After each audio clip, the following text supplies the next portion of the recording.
холодный, ветреный, пасмурный ноябрьский день особенно приятно вернуться домой. Включить гирлянды, зажечь свечи,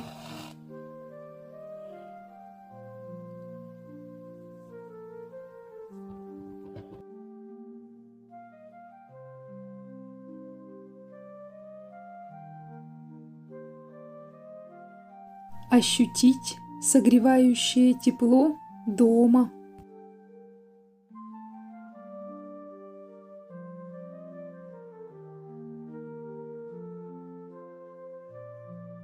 Наполнить комнату любимыми ароматами.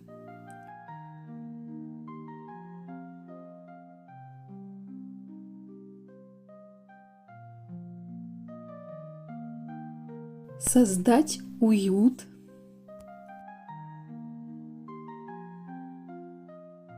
Налить горячего чая в осеннюю кружку.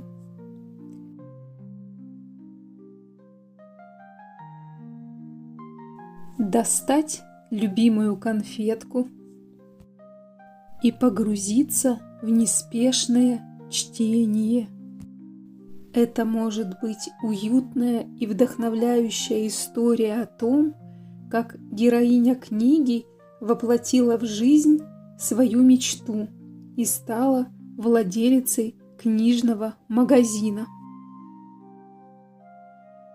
Или рассказы Ивана Бунина, например, рассказ «Чаша жизни», который заставляет задуматься о смысле человеческой жизни, о том, как важно наполнять чашу своей жизни любовью, радостью, единением с природой.